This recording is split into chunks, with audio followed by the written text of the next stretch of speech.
नमस्कार दोस्तों, मैं आर के झा आज आप लोगों के साथ गुरु के विषय में चर्चा करना चाहता हूँ। गुरु का वास्तविक अर्थ क्या होता है, गुरु वास्तव में है कौन, इन्हें पहचानना बहुत ज़रूरी है। और आप जानते ही हैं कि एक कहावत है कि बिना गुरु का ज्ञान नहीं होता है, तो ये सच भी है। तो हमें गुरु को पहचानना है, गुरु है कौन, आप किन्हें गुरु, वास्तविक में गुरु आप किन्हें मानते हैं, ये सोचने का विषय है। और ये हर इंसान को समझना चाहिए, मेरा ये मानना है। और मैंने जो अपने वास्तविक जीवन में अनुभव किया है, मैं आप लोगों के साथ ये शेयर करने जा रहा हूँ। ज़रूरी नहीं है कि आप मेरी बातों से सहमत हो, लेकिन मैं अपने अनुभव आपको शेयर करने जा रहा हूँ कि ये गुरु का क्या अर्थ होता है और वास्तव में गुरु है कौन। सबसे पहले गुरु का संधि विच्छेद जानते हैं, इसका अर्थ जानते हैं। दोस्तों, गुरु शब्द दो शब्द के मेल से बना है, गु अजोर रू। मतलब इसका संधि विच्छेद होता है गु अजोर रू। गु मने होता है अंधकार और रू मने प्रकाश। तो गुरु हर कोई वो व्यक्ति या स्थिति या परिस्थिति या प्रकृति या कोई पशु या कोई स्थिति है जो हमको अंधकार से प्रकाश में ला दे। मतलब ये हुआ कि आप अंधेरी रास्तों पे चल रहे हो, आप कुमार्ग पे चल रहे हो, आप अन्याय और अनुचित के रास्ते पे चल रहे हो, आपके अंदर वो ज्ञान नहीं है, तो आपके अंदर वो ज्ञान, वो चेतना जागृति ला दे, आपको सही रास्तों पे ला दे, आपको कुमार्ग से सुमार्ग पे ला दे, अन्याय से न्याय पे और अधर्म से धर्म पे ला दे, तो वही आपका गुरु है। तो फिर आप किसे गुरु मानते हो? चलिए शुरू करते हैं। सबसे पहले आपके जीवन का सबसे पहला गुरु आपकी माँ हो सकती है, जिन्होंने आपको जन्म दिया। पापा भी हैं, लेकिन पापा से पहले माँ, जीवन का सबसे पहली गुरु माँ होती है, जिन्होंने जन्म दिया है। और जन्म के पहले दिन से ही आपको लाड़ प्यार दिया और आपको नई बुद्धि सिखाई। जिस समय आप अबोध थे, आपके अंदर ज्ञान नहीं था, उस समय भी आपको संभाली और आपको नई बुद्धि दी। इसलिए पहली पाठशाला जो है माँ मानी जाती है, जहाँ से हमको प्राथमिक शिक्षा, पहली शिक्षा मिलती है। उसके बाद आप अपने शैक्षणिक जीवन में बहुत सारे गुरुओं से मिलते हैं, उनसे नीति उपदेश लेते हैं, शिक्षा ग्रहण करते हैं, किताबी शिक्षा लेते हैं। लेकिन क्या सारी ज़िंदगी माँ या और कोई गुरु आपको सिखाती रहे या आपका मार्गदर्शन करते रहे? ऐसा तो संभव नहीं होता है। दुनिया की हर माँ अपने बच्चों को अच्छी बातें सिखाती है, लेकिन दुनिया का हर बच्चा क्या सही मार्ग पे आ जाता है, धर्म का पालन करता है? ऐसा नहीं होता है। और आपने या हमने भी बहुत सारे गुरुओं से शिक्षा लिया, बहुत सारे गुरुओं से नीति ज्ञान लिया, फिर भी हम लोगों ने क्या, या इंसानों ने सही मार्ग पे चलना शुरू किया या धर्म का पूर्ण रूप से पालन किया या अन्याय अत्याचार कम हो गया? ऐसा नहीं हुआ। अभी अन्याय और अत्याचार हो ही रहा है। तो फिर इन गुरुओं से शिक्षा लेकर भी हमको क्या फ़ायदा हुआ? फ़ायदा इसीलिए नहीं हुआ क्योंकि हमने वास्तविक गुरु को नहीं पहचाना। वास्तविक गुरु तो वो हैं जो आपके अंदर में छुपा हुआ है, जिसे पहचानना बहुत ज़रूरी है। वो वास्तविक गुरु आपके अंदर, आपके हृदय और आपके आत्मा और आपके चेतना में छुपा हुआ है। आपकी चेतना जागेगी, आपके आत्मा शुद्ध होंगे, आप अपने आप को पहचानेंगे क्या उचित अनुचित है। फिर गुरु का नीति उपदेश, गुरु का मार्गदर्शन लाभदायक होगा, वरना निरर्थक होगा।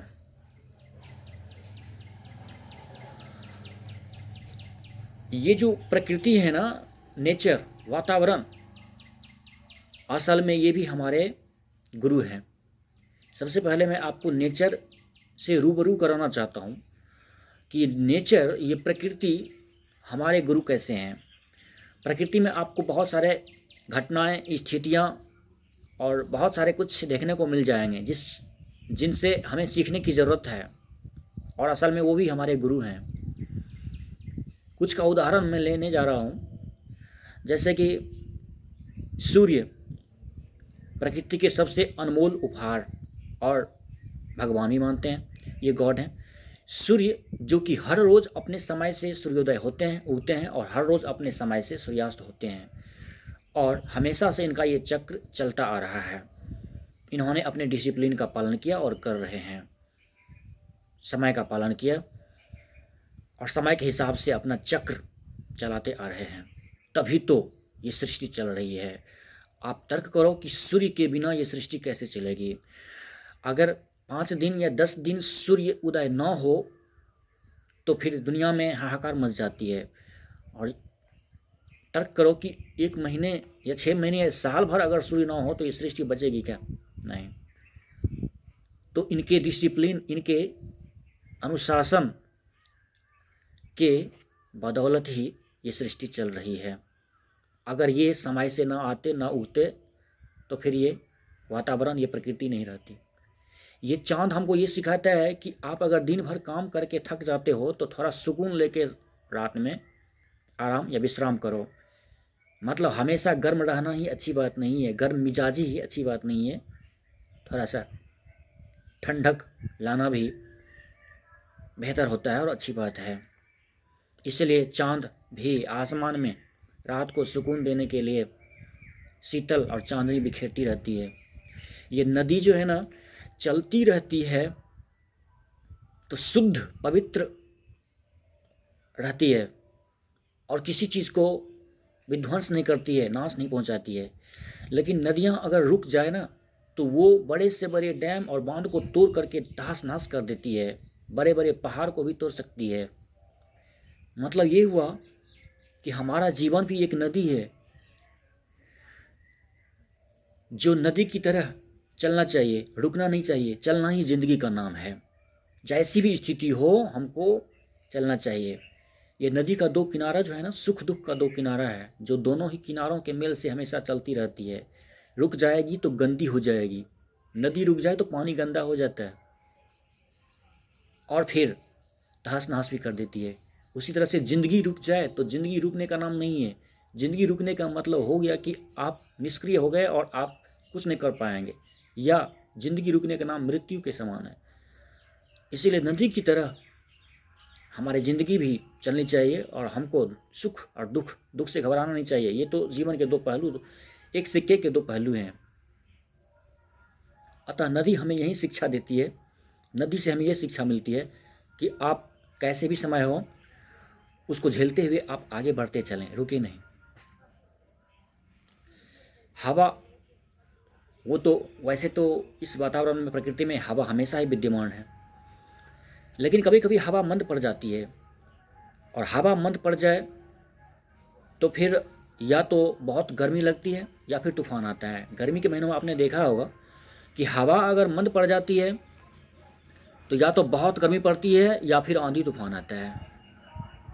इसीलिए हवा अगर अनवरत बहते रहे तो फिर स्वच्छ रहता है और हमें सांस लेने में कोई कठिनाई नहीं होती है। आपने नीम का पेड़ देखा होगा, नीम के पेड़ में जड़ से लेकर टहनी तक बहुत तीखी होती है, लेकिन जड़ से लेकर उसकी टहनी तक हमेशा सारा कुछ जड़ी बूटी का काम आता है उसका। ये नीम तीखी रहते हुए भी जड़ी बूटियों का काम करता है और बहुत औषधियों का काम करता है।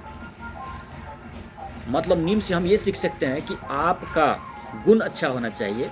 आप देखने में कैसे हों इससे कोई मतलब नहीं है, आप वस्त्र कैसे पहनते हो इससे कोई मतलब नहीं है। आपके चरित्र स्वभाव बहुत अच्छे होने चाहिए जो हर किसी के काम आए।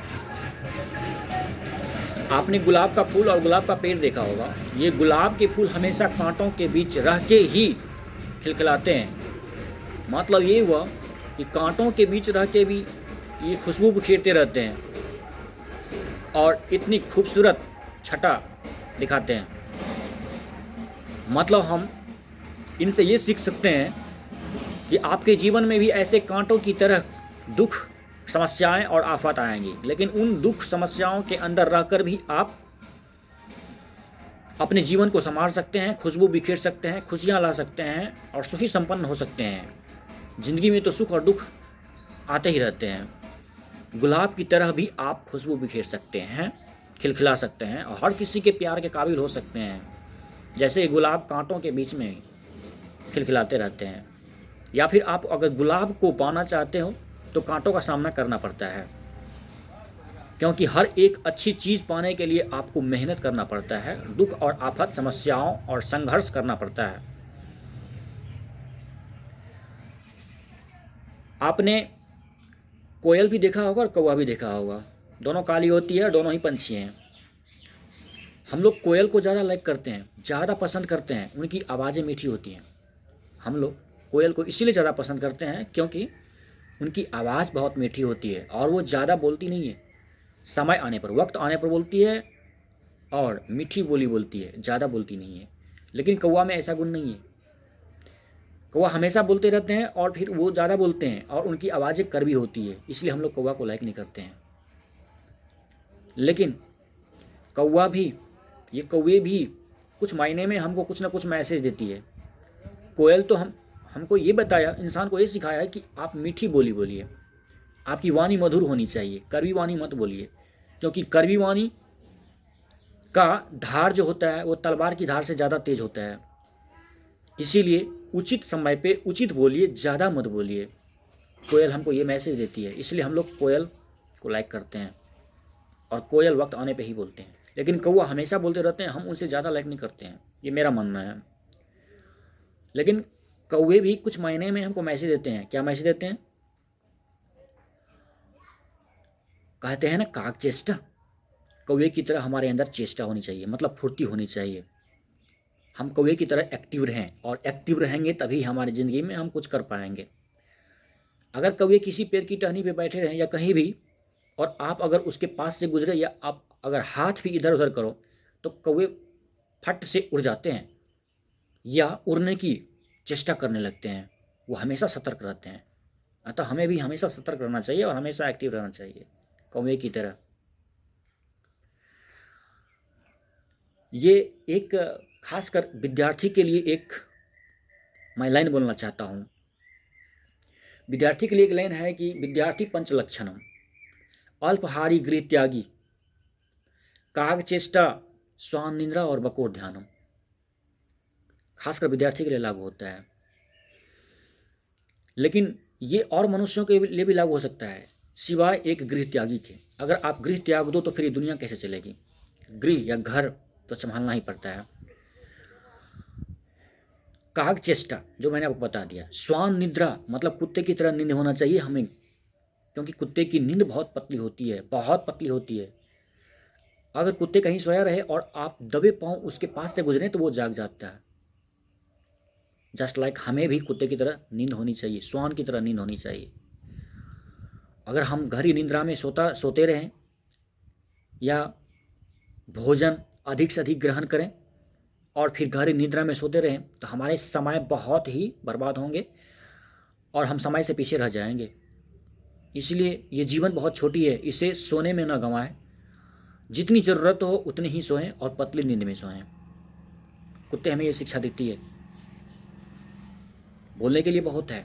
मैंने बकोर ध्यानम की बात कहा। बकोर मतलब बगुला होता है। आपने कभी खेतों में, नदियों में, तालाबों में या कहीं भी बगुला को देखा होगा, जिसे बकोर कहते हैं।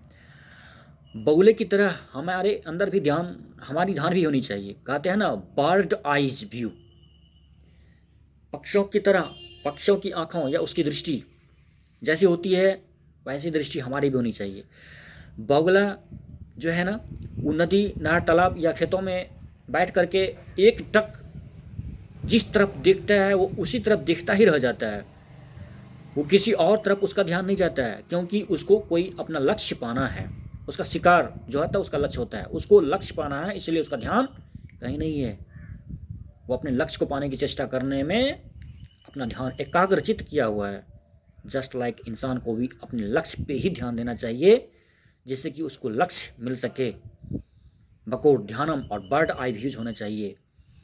जैसे कि चलती हुई मछली को अर्जुन ने पांचों पांडवों की तरफ से पांचों के पांचों तीर उनकी आँखों में डाल दिया, क्योंकि उनका लक्ष्य, उनका ध्यान सिर्फ और सिर्फ मछली की आँखों पे था और कहीं नहीं था।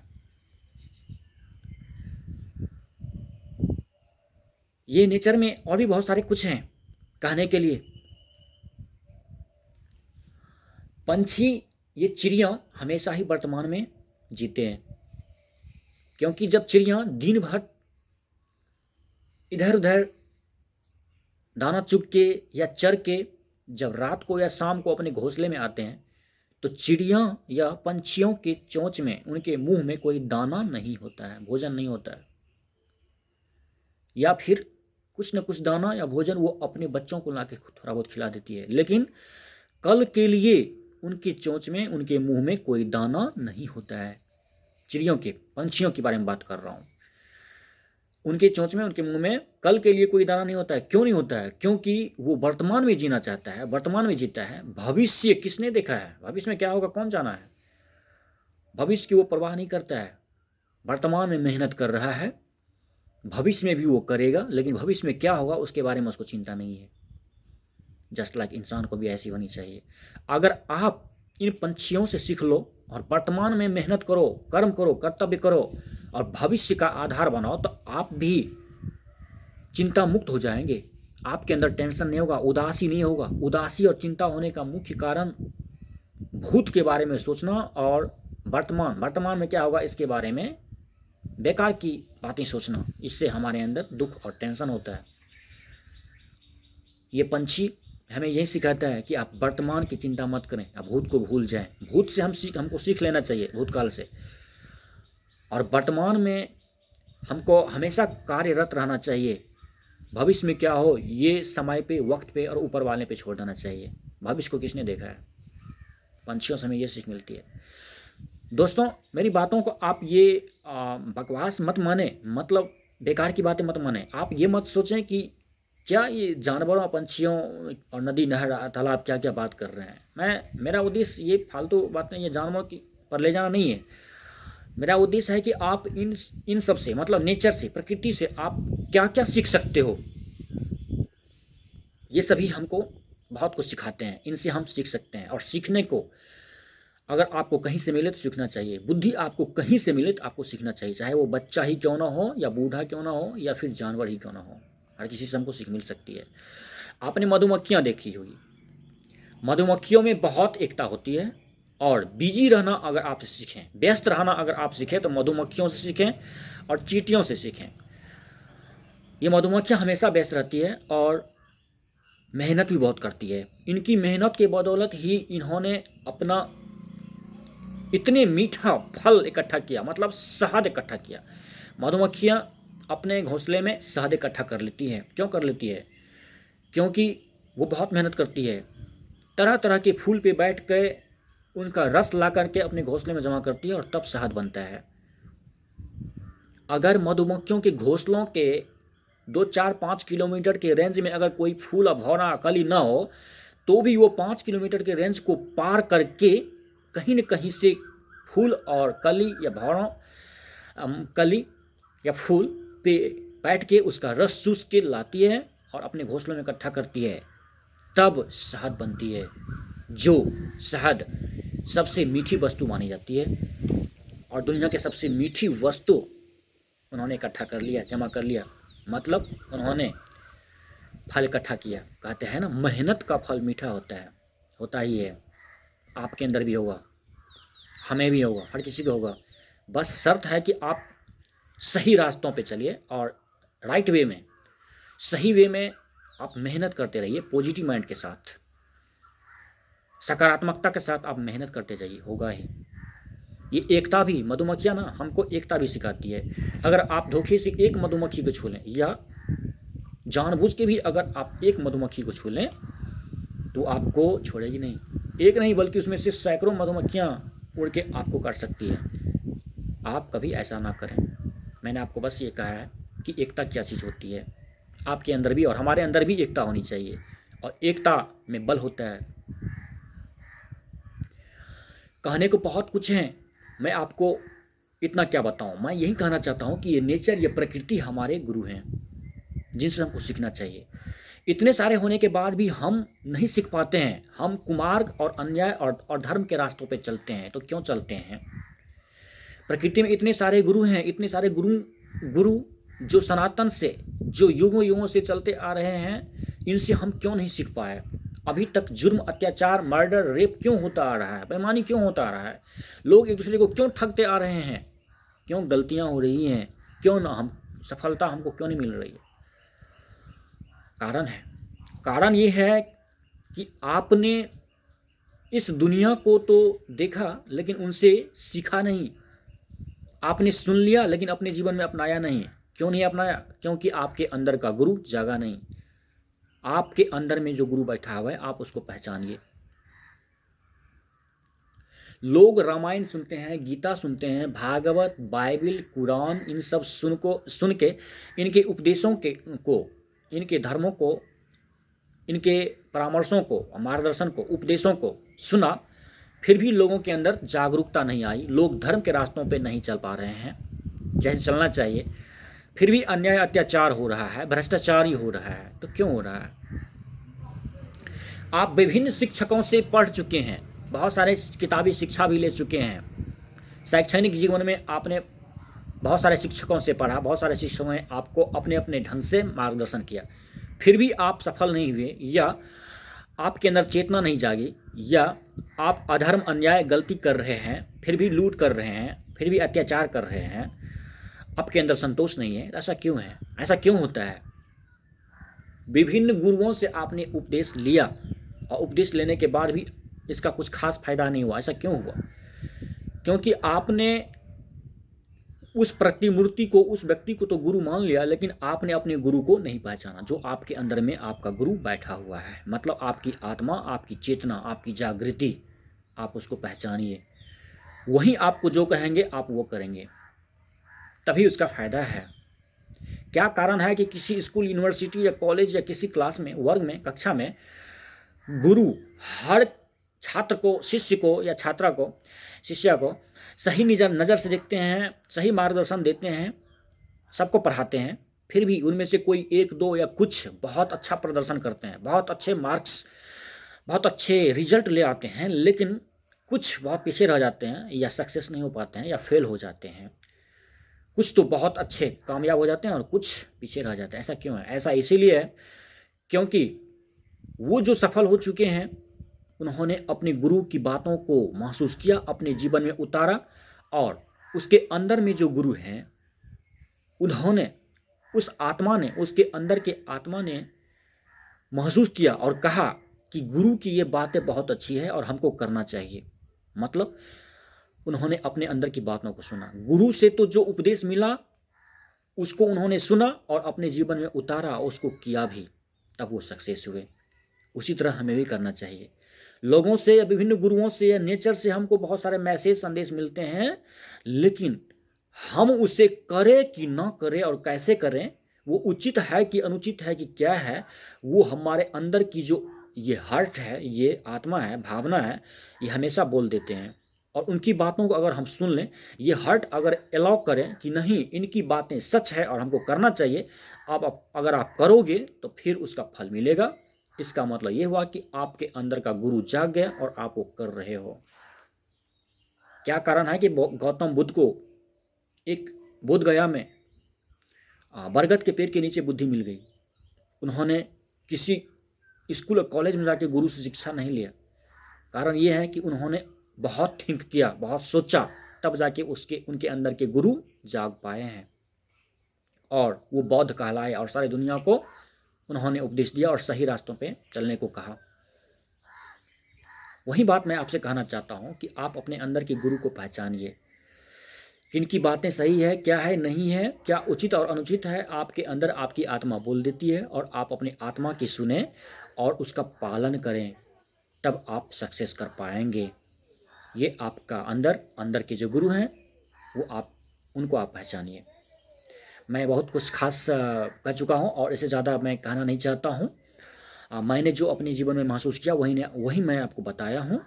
आशा करता हूँ कि मेरी बातें शायद आपको समझ में आएंगी